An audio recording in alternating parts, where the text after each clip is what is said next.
बाल दोस्तों, आज हम कक्षा 7 विषय हिंदी और उसमें डॉक्टर विक्रम साराभाई उनके जीवन के बारे में अभ्यास कर रहे थे। तो हमने अगले वीडियो में देखा था कि वो कितने भाई बहन थे, उनका प्रसंग जो जब वो छोटे थे तब के 2-3 प्रसंग हमने देखे थे। उनकी माता का नाम, पिता का नाम, फिर उन्होंने कैसी पढ़ाई की, कब शादी की, उनकी पत्नी का नाम, ये सब हम अगले वीडियो में देख चुके हैं। तो हम ये पाठ के बारे में अभ्यास कर रहे थे। हमने देखा कि डॉक्टर विक्रम साराभाई ने अपना संपूर्ण जीवन भारत तथा विज्ञान के समग्र विकास के लिए समर्पित कर दिया। भारत के विकास में उत्कृष्ट योगदान के लिए उन्हें कई राष्ट्रीय और अंतर्राष्ट्रीय सम्मान भी प्राप्त हुए। तो सन 1962 में उन्हें डॉक्टर शांति स्वरूप भटनागर पुरस्कार, 1962 में डॉक्टर शांति स्वरूप भटनागर पुरस्कार, उन्हें कई पुरस्कारों से सम्मानित किया गया था। तो उनमें एक था 1962 में शांति स्वरूप भटनागर पुरस्कार। फिर सन 1966 में पद्म भूषण,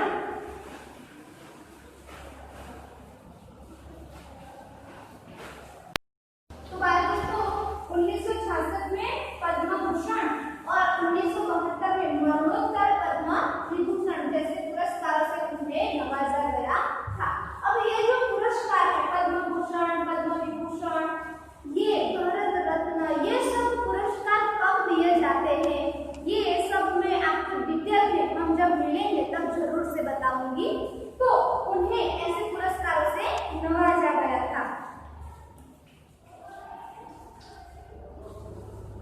निशस्त्रीकरण से संबंधित कई महत्वपूर्ण अंतरराष्ट्रीय संस्थाओं में भी भारत के प्रतिनिधि रहे અને આટલું જ નહીં પણ એમને આપણું ભારતનું પ્રતિનિધિત્વ ઘણી મોટી સંસ્થાઓની અંદર પણ કરેલું।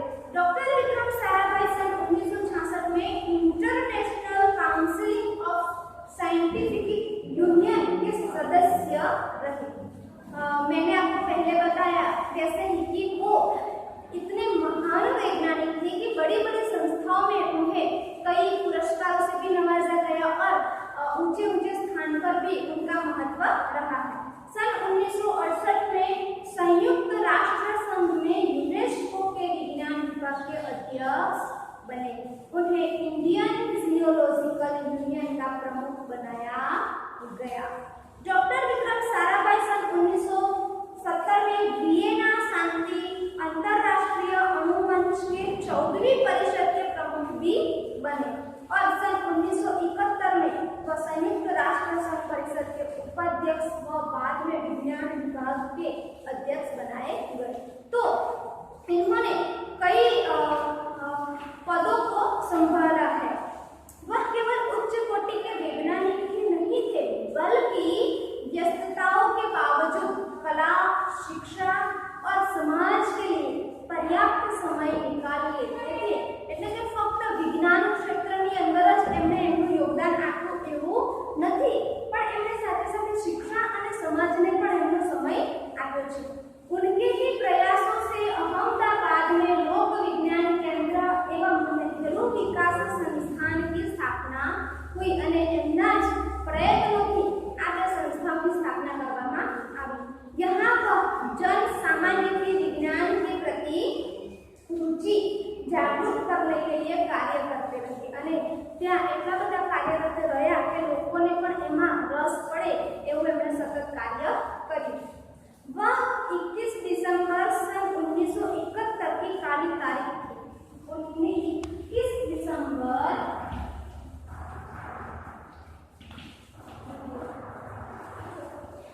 1971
में भविष्यवाणी की थी कि यह बालक बड़ा होकर बहुत यशस्वी बनेगा, और उस बालक ने उनकी भविष्यवाणी अपने कर्मों से सच साबित कर डाली। क्या आप जानते हैं वे कौन थे? वे थे हमारे महान वैज्ञानिक डॉक्टर विक्रम साराभाई। डॉक्टर विक्रम साराभाई का जन्म 12 अगस्त सन 1912 को अहमदाबाद में हुआ था। उनका परिवार एक प्रतिष्ठित उद्योगपति परिवार था। पिता का नाम अंबालाल तथा माता का नाम सरला देवी था। विक्रम साराभाई 8 भाई बहन थे। बाल्यकाल से प्रतिभावान विक्रम साराभाई के बचपन का ये प्रसंग उनके सफलता हासिल करने के बुलंद इरादे को दर्शाता है। जब वह 5-6 साल के थे तो अपने परिवार के साथ शिमला गए। शिमला में उनके पिताश्री अंबालाल के नाम ढेरों चिट्ठियां आती थी।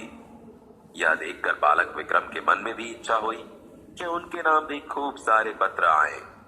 इसलिए कई लिफाफों पर अपना नाम तथा पता लिखा और डाकघर में डाल दिए। फिर क्या था, उनके नाम पर ढेरों चिट्ठियां आने लगी। पिता ने देखा तो उनके मन में बालक विक्रम के इस काम के पीछे के उद्देश्य को जानने की इच्छा हुई। असलियत मालूम होने पर उन्हें हंसी आई, लेकिन सफलता पाने की इच्छा जानकर अच्छा भी लगा। जब वह 8 साल के थे तो साइकिल पर विभिन्न कलाबाजियां करते और लोगों को अचंभित कर देते। उन्हें साहसिक कारनामे प्रिय थे। गणित तथा भौतिकी के प्रति उनकी गहरी दिलचस्पी थी। उन्होंने मैट्रिक की परीक्षा सन 1934 में पास की। सन 1934 से 37 में गुजरात कॉलेज अहमदाबाद से इंटर की पढ़ाई की। सन 1937 में इंग्लैंड चले गए। सन 1940 में कैम्ब्रिज से गणित व भौतिकी में बीएससी की परीक्षा में सफलता प्राप्त की।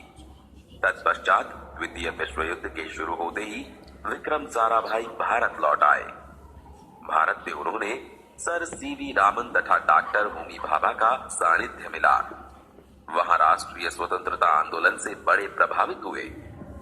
सन 1942 में वह मृणालिनी स्वामीनाथन के साथ विवाह सूत्र में बंधे। उन्होंने अंतरिक्ष की गहराइयों से आने वाले रहस्यमयी कॉस्मिक किरणों पर अनुसंधान करके कैम्ब्रिज विश्वविद्यालय से सन 1947 में पीएचडी की उपाधि हासिल की। ब्रह्मांड तथा सौर मंडल के कई जटिल प्रश्नों का प्रायोगिक हल निकालने का श्रेय डॉक्टर विक्रम साराभाई को प्राप्त है। यह उन्हीं का सुझाव था कि कॉस्मिक किरणों पर प्रयोग के लिए हिमालय की ऊंची चोटियां सर्वाधिक उपयुक्त व अनुकूल होगी। इसीलिए भारत सरकार ने गुलमर्ग में वैज्ञानिक उपकरणों से लैस एक प्रयोगशाला स्थापित की। डॉक्टर विक्रम साराभाई के निजी प्रयासों से सन 1947 में भौतिक अनुसंधान प्रयोगशाला अहमदाबाद में स्थापित हुई, जिससे वह आजन्म संबंध रहे। साथ ही उन्होंने देश में वस्त्र उद्योग की तकनीकी समस्याओं के हल निकालने के उद्देश्य से अहमदाबाद में ही टेक्सटाइल इंडस्ट्री रिसर्च एसोसिएशन की आधारशिला रखी। भौतिक अनुसंधान प्रयोगशाला डॉक्टर विक्रम साराभाई परमाणु शक्ति, अंतरिक्ष विकिरण, सूर्य, ग्रह, तारा, प्लाज्मा भौतिकी और खगोल पर वह कार्य करते रहे। सन 1961 में वे परमाणु ऊर्जा आयोग के सदस्य बनाए गए। डॉक्टर भाभा की मृत्यु के पश्चात परमाणु ऊर्जा संस्थानों का भार युवा वैज्ञानिक डॉक्टर विक्रम साराभाई के कंधों पर ही आ गया। उन्होंने भारतीय अनुसंधान केंद्र का गठन किया। डॉक्टर विक्रम साराभाई इसके पहले अध्यक्ष बने। यह उनकी अगुवाई एवं अथक परिश्रम का ही परिणाम है कि भारत में दूरसंचार, दूरदर्शन व मौसम विज्ञान के लिए प्रक्षेपित अनेक उपग्रह अंतरिक्ष में सफलतापूर्वक कार्य कर रहे हैं। डॉक्टर विक्रम साराभाई ने अपना संपूर्ण जीवन भारत तथा विज्ञान के समग्र विकास के लिए समर्पित कर दिया। भारत के विकास में उत्कृष्ट योगदान के लिए उन्हें कई राष्ट्रीय और अंतर्राष्ट्रीय सम्मान प्राप्त हुए।